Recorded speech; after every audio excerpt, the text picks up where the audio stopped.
Welcome to this week's video, and this week I've picked myself up two faulty Nintendo Switches. So the first one, I've got no free game, no SD card. And the check with the second one, again, no free game, no SD card. So they cost me £59 for the pair, which I didn't think was too bad. No real detail on what the fault is, but weirdly they both turned on. So the first one, it's got a parental lock on, which isn't the end of the world. And the second one that came in was completely flat, but I charged it and it's coming on. So we'll start with switch 1, the one with the parental controls. So we'll do the basic tests. So first off, we'll connect some Joy-Cons, and as you can see, the right Joy-Con's not showing and the left Joy-Con is and isn't. So it's not a major issue, it's not a major hard thing to fix. We will have to open it all up. We'll make sure that it reads the game. So we'll pop a known working game inside, and there you can see it showing up, which is fine. We'll make sure that it connects to the internet. This also can be a bit of an issue. So we'll scroll down and then we can see it's picking up a lot of networks, including mine. So we'll just try and guess what the parental lock is. Sometimes it's nice and easy, 1 2 3 4 1 1 1 1. But unfortunately not guessing this one. And then we'll quickly double check that it shows an SD card, which it does. So the SD card slot also works. So it's the Joy-Cons that are the issue. One last thing, plug it in, does it charge? And as you can see now, it feels a bit crispy when I'm pushing that in. It doesn't feel great. So we're going to have to open it up anyway. So we get our iFixit kit out, remove the tri-wings out the back, the Phillips out the side, peel the back cover off, and then same on the back, remove the heat shield, all the Phillips screws come out, peel that off, disconnect the battery. We can see a bit of a corrosion at the bottom, so we go under the microscope and have a look at the USB-C port, and as you can see, it's all bent and twisted inside, so we've got some real damage. So first off, what I'm going to do is I'm going to fix the Joy-Con rails. So just disconnect the connections on the side, remove all the screws out to the side, and the rail will just gently come off. This one's got a bit of tape on it, just needs a bit of wriggle. And then we'll take the other side off as well. All the screws off the side, and it easily peels away. So you can see the state of these, they're in very rough condition. So first thing we need to do is just push out this pin at the bottom.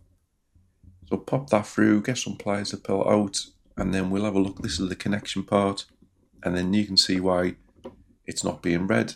It's covered in all kinds of dirt and corrosion. So we'll come with isopropyl to begin with, then tweezers to try and scrape off the little excess, and then a microfiber pen to try and give it a rub. Doing that over and over, give it a clean. That one comes up pretty well. The only problem is, looking at the Joy-Con rails themselves, they're in pretty rough condition, so I think I might end up swapping them. We'll have a little look on the other side, same again, push the pin through, pop it out, have a look at the connection. Not so bad on this one, bit more corrosion on it. So isopropyl, scrape, fiberglass pen, clean, done. So I was going to clean these two side rails up, but decided they're in too much of a rough condition. So I've got loads of spares, so I'm just going to pop these two in. So you just push the connection back in, push the pin into the side, pop it into place. The one that I've got is already fully loaded and working, so I won't use the one that I've cleaned so far. I'll leave that to the side as a backup. Pop the Joy-Con rails back on the side, turn it back on, and then there we go. So it's giving a little bit of a wiggle to begin with, so it's not looking great to start. The red one, no problem, but after a bit of wiggling, connecting in and out, the yellow one's now working fine, as is the red one. So we fixed the Joy-Con rails. Now we need to take the motherboard out. So we'll just remove the heat pipe, then the game card, remove all the screws, release the ribbon cables, prise the motherboard out, and then we'll be able to get it under the microscope and give it a closer look. So I'm going to pop it into my board holder. This is the best thing to keep it into place for when we're removing the old damaged port originally. So we'll just come in with some flux, get it onto the solder points and around the back. Then I come in with my hot air station, so it's set at 420 degrees C, 70% airflow, keep it moving. You just want to make sure you're letting it go on there for a couple of minutes. Just keep giving a little tap, don't be pulling it until it feels completely loose.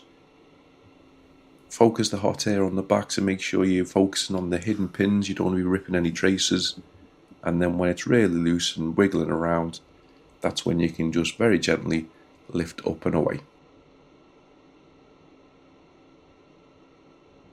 So remove that, and thankfully there's no rip traces, so that should make it a bit easier. So I'll come with some flux again, and I come with my solder wick, so I always try and clean the portholes as best as I can. So this is my aim, to make sure all holes are completely empty and it makes it easy to fit the port. If they don't start clearing out easy enough, you need to come with your soldering iron and the hot air station, hold them on together, and then this will help suck out all of the excess solder. Do that on all 4 holes to make sure it's all nice and clean, and it'll make fitting the new port really easy. Give it a clean with isopropyl, remove all the excess, then a fresh bit of flux, come in with solder, put some fresh solder on all the pads so it's ready for the new port to go on. Give it another clean again, keep cleaning as you're going along. Now I'm just going to prep the USB port, so very carefully bend these inside pins up to help them make a good contact. Then we'll come in with some flux all along, and then we'll come in with our soldering iron. So we just want to pre-tin, put some solder on all these pads, so run it along the inside and outside ones, make sure there's no bridges. Back to our board, so we'll go in, put the flux on there, then we'll heat from underneath this time. Keep it moving, wait until you can see the solder melting, so the hole on the right, there's a bit of solder in that. You'll see it pop up in a minute. That means the solder's solidified and it'll be ready for us to drop the port in. So we pop the port in, keep the heat moving, press down. As soon as you're happy that all the pins are lined up and in position, you can remove the heat. You don't have to leave it on as long because all the other holes are empty. We're just making contact with all the pads and the hidden pads. Let it cool down. Once it's cooled down, you can release. Quick look under the microscope, and you can see all the outer pads are fitted perfectly. That will normally mean the inner pads are also fitted perfectly.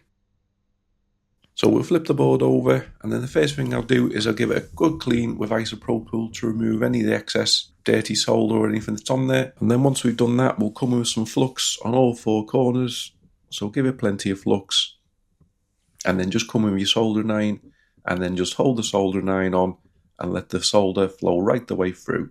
You want as much solder on this as possible because this will make the port nice and solid, and there'll be no chance of it getting damaged when you're continuously putting it in charge or unplugging it. So hold it on, let it flow, and make sure they're all nice and shiny and look good. Give it another clean again, get rid of all the old flux, flip it over, same on the other side. We want to make sure it's all nice and clean.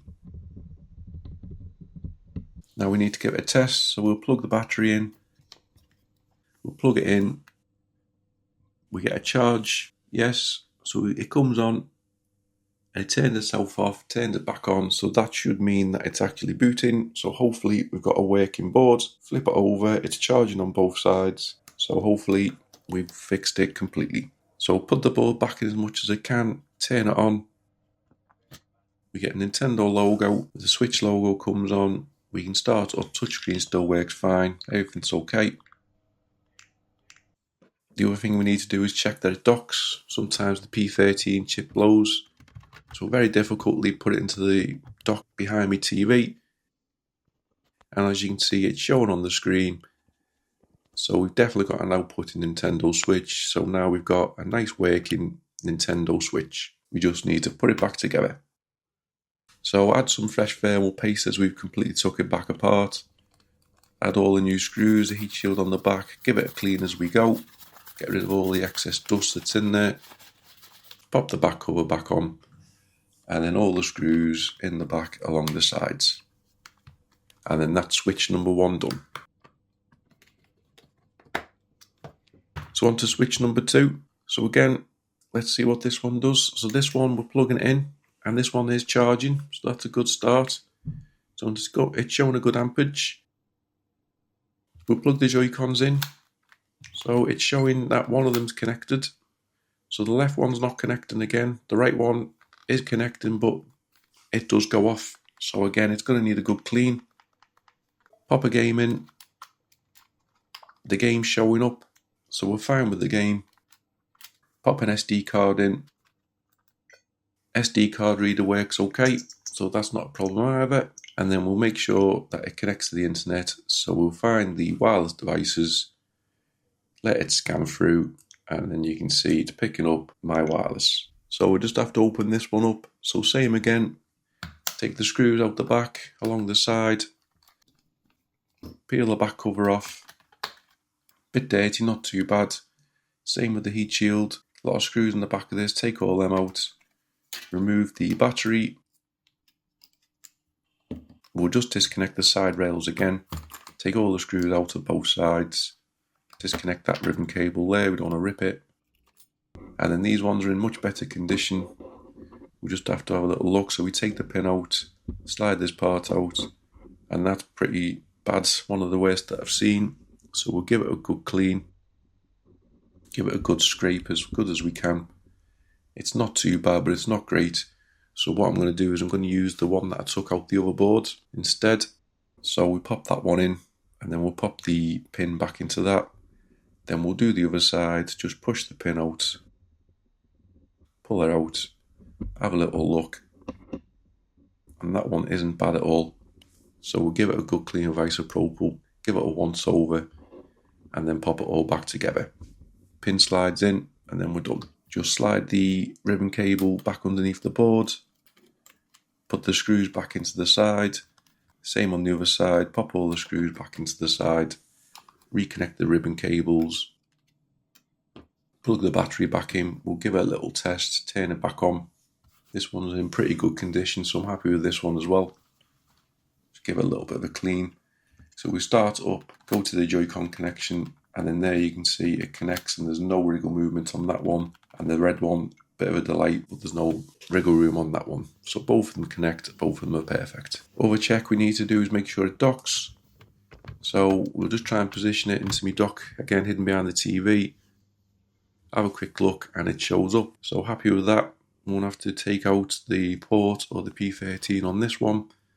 All good. So we'll take it out and then we can look at putting it back together.